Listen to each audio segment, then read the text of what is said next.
भगवान शिव के रुद्र स्वरूप की आराधना।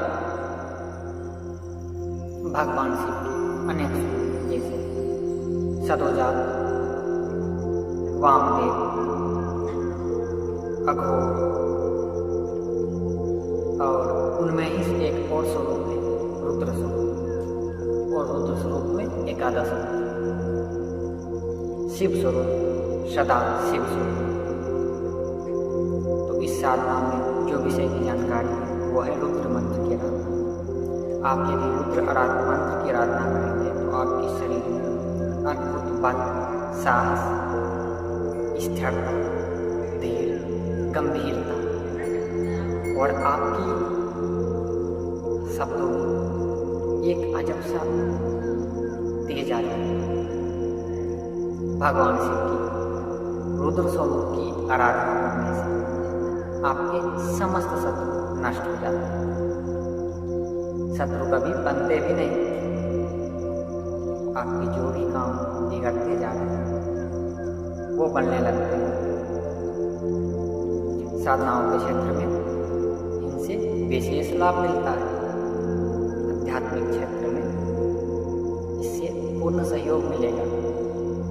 रुद्र मंत्र को जपने से कुंडलिनी शक्ति का जागरण होता है, मोक्ष प्राप्ति होता है तथा सबसे बड़ी बात है इनसे सिद्धि प्राप्त होती है। क्योंकि मोक्ष के लिए तो राम नाम, ओम नमः शिवाय ऐसे मंत्रों का विधान है, पर रुद्र मंत्र विशेष सिद्धि के लिए किया जाता है। इनके कई प्रयोग हैं।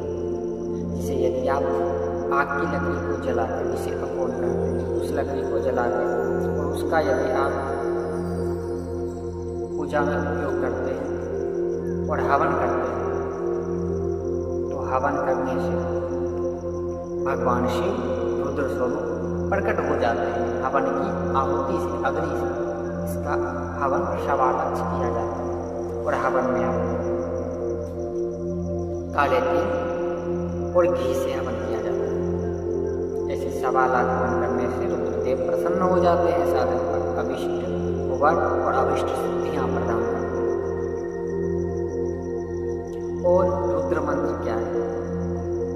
ओम नमो भगवते रुद्राय। मंत्र फिर से सुनिए, ओम नमो भगवते रुद्राय। ये भगवान शिव का रुद्र मंत्र है।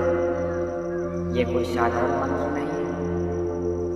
वेदों में, पुराणों में, तंत्रों में इनका बड़ा महत्व है। आप इनकी आराधना कीजिए, फिर देखिए इसका प्रभाव।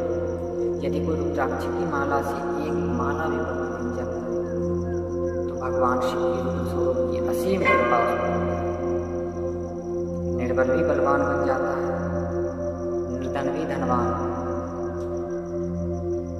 जिसने अपनी तेज प्रभाव को खो चुका है, आशा की कोई किरण शेष नहीं बची, उनके जीवन में भी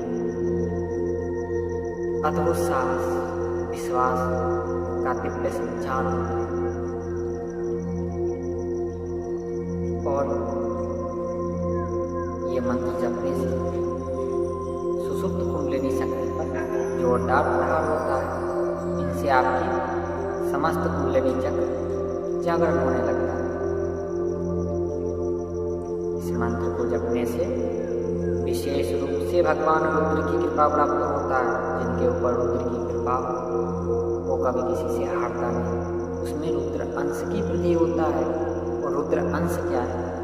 जैसे कि भगवान हनुमान, जैसे हनुमान जी में जो रुद्र अंश का विस्तारण है, जैसे वीरभद्र में, उसी प्रकार से रुद्र अंश हमारे शरीर में भी वृद्धि होता है। उनके वृद्धि होने से कोई रोग नहीं होता, ना कोई कष्ट होता, ना कोई भय होता है हमारे भीतर।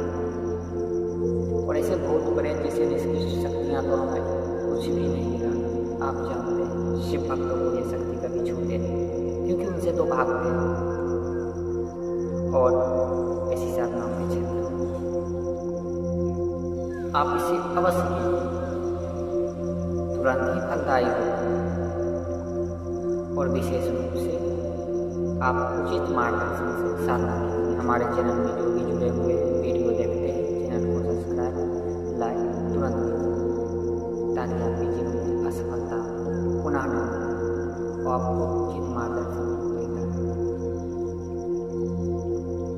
अब आप हमेशा साधना उत्तर दिशा की ओर मुख करके कीजिए।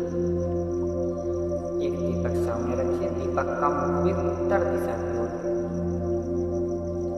दीपक के नीचे आप कोई अन्न रखिए, उसके ऊपर दीपक जलाइए।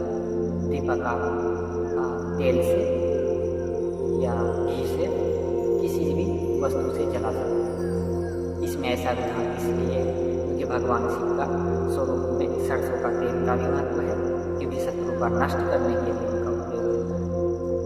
तेल का भी महत्व है क्योंकि कामना की सिद्धि होता है। घी का भी महत्व है क्योंकि उससे समृद्धि बढ़ता है। आप अपनी इच्छा अनुसार जो भी है उसे यूज कीजिए, उनको जलाइए। और आगे आप रुद्राक्ष की माला से इस मंत्र को जपना है। ध्यान रखें, आसन वस्त्र आप कोई भी रख सकते हैं। साधना में विचित्र अनुभूतियाँ होता है, घबराने की जरूरत नहीं है। साधक को आप निर्विघ्न होकर साधना नियमित रूप से करें, क्योंकि अभ्यास से साधना सफल होता है और आपको साधना निश्चय ही सफल होगी। आप विश्वासपूर्वक साधना को प्रयत्नपूर्वक कीजिए।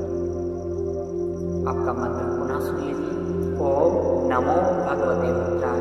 आपको लयपूर्वक जाप करना है जैसे ओम नमो भगवते रुद्राय, ओम नमो भगवते रुद्राय। उनका रुद्र